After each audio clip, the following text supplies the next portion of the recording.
আসসালামু আলাইকুম ওয়া রাহমাতুল্লাহি তাআলা ওয়া বারাকাতুহু। নবম শ্রেণীর ছাত্রছাত্রীবৃন্দকে অনলাইন ক্লাসে স্বাগতম।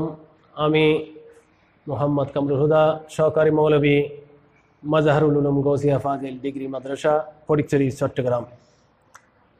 আজকে তোমাদের পড়া হচ্ছে কোরআনুল কারীমের 208 এবং 9 নং আয়াত প্রসঙ্গে।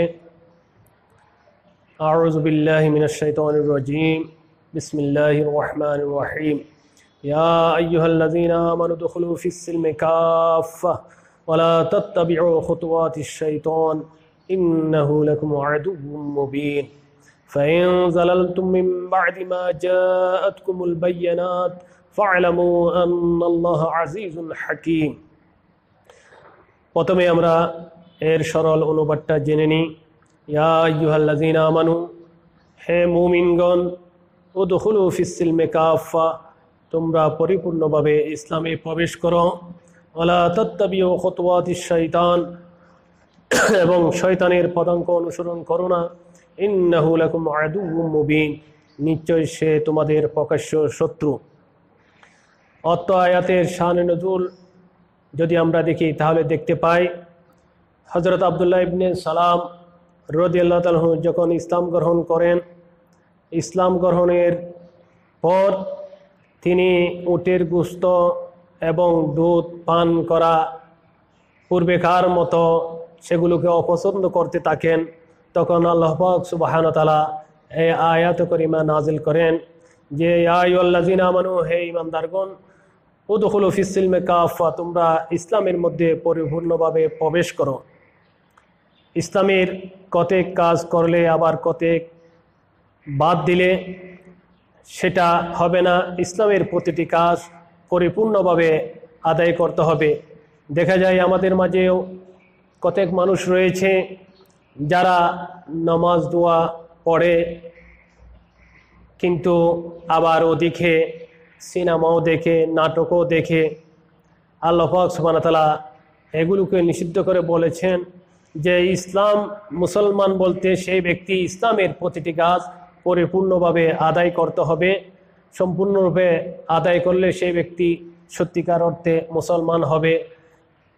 কিছু ভালো কাজ করলো, আবার কিছু অসৎ কাজ করলো, অন্যায় কাজ করলো, সেই ব্যক্তি পরিপূর্ণ মুসলমান হতে পারবে না।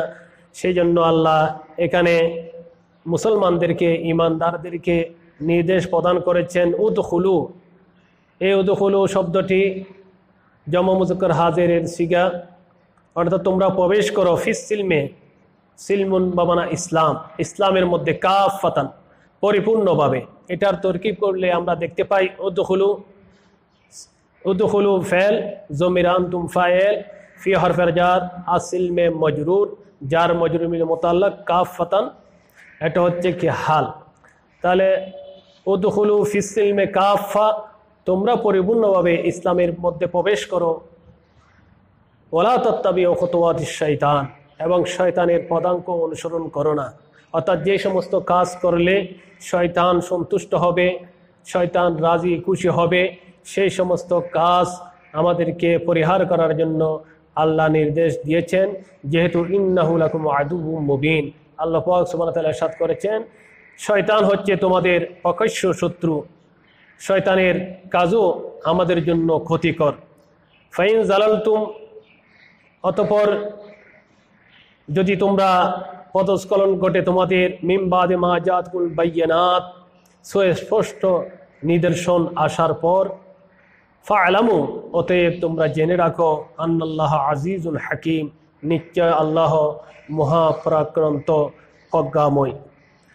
তাহলে এই আয়াত কারিমা থেকে আমরা জানতে পারি যে ইসলামের প্রতিটি কাজকে সুচারুরূপে আঞ্জাম দিতে হবে। শয়তানের প্ররোচনায় পড়ে বা অসৎ বন্ধুদের পাল্লায় পড়ে খারাপ কাজের মধ্যে শরীক হওয়া যাবে না, এবং খারাপ বন্ধুদের অনুসরণ করা যাবে না। বরং ধর্মীয় সমস্ত কার্যাদি যথানিয়মে যথাসময়ে আদায় করে যেতে হবে এবং শয়তানের কাজকে পরিহার করতে হবে এবং খারাপ বন্ধুদের সংস্রব ত্যাগ করতে হবে। যেহেতু খারাপ বন্ধুদের পথে চললে, তাদের সাথে বন্ধুত্ব রাখলে তারা খারাপ পথে নিয়ে যাবে। কথায় আছে, সৎসঙ্গে স্বর্গবাস, অসৎসঙ্গে সর্বনাশ।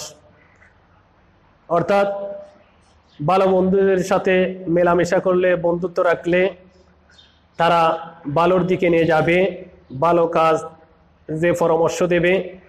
আর অসৎসঙ্গ হলে, খারাপ বন্ধুদের সাথে বন্ধুত্ব রাখলে তারা খারাপের দিকে নিয়ে যাবে, অন্যায়ের দিকে নিয়ে যাবে, যার কারণে হয়তো এক সময়ে সে ব্যক্তি এমন খারাপ হয়ে যাবে, সে ব্যক্তি জাহান্নামী হয়ে যাবে, নাউজুবিল্লাহ।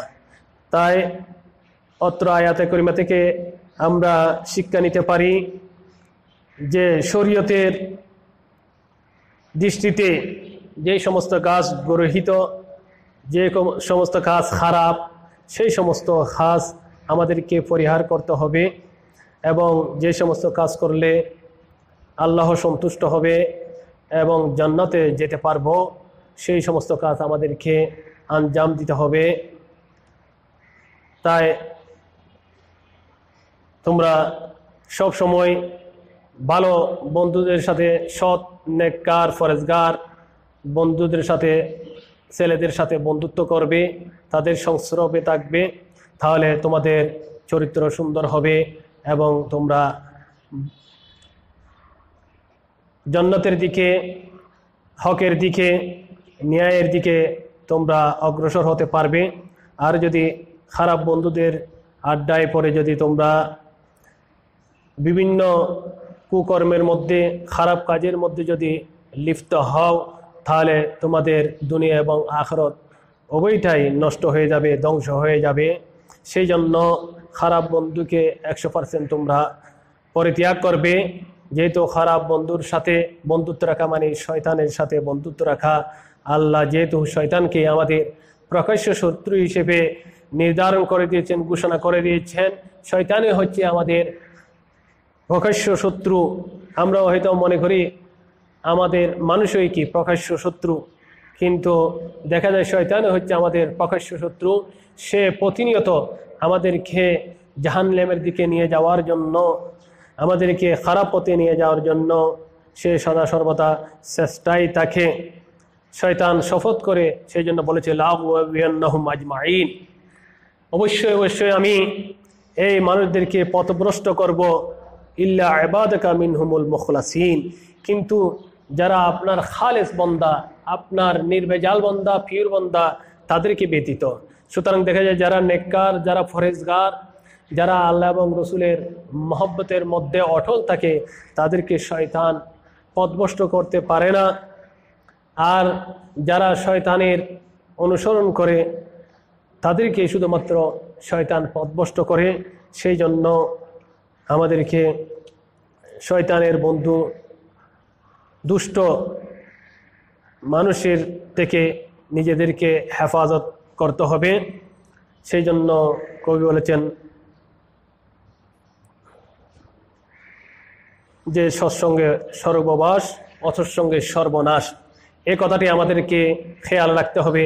যদি আমরা সেই মতো যদি কাজ করতে পারি, সৎসঙ্গ অর্জন করতে পারি, তাহলে আমাদের জীবন সুন্দর হবে এবং পরকালও সুন্দর হবে। আর যদি অসৎসঙ্গ আমরা গ্রহণ করি, আমাদের দুনিয়াও নষ্ট হবে, ধ্বংস হবে, আখিরাতও ধ্বংস হবে। আল্লাহ পাক সুবহানাহু ওয়া তাআলা আমাদেরকে সৎসঙ্গ অর্জন করার আল্লাহ নির্দেশ দিয়েছেন, কুনু মা'আস সাদিকিন, তোমরা নেককারদের সঙ্গী হও। আল্লাহ আমাদেরকে নেককারদের সঙ্গী হয়ে আমাদের দুনিয়া এবং আখিরাতকে সুন্দর করার এবং অসৎসঙ্গ ত্যাগ করার, অনিসলামিক কার্যকলাপকে ত্যাগ করার তৌফিক দান করুক। আমিন। ওয়া আখির দাওয়ানা আলহামদুলিল্লাহি রাব্বিল আলামিন। আসসালামু আলাইকুম ওয়া রাহমাতুল্লাহি তাআলা ওয়া বারাকাতুহু।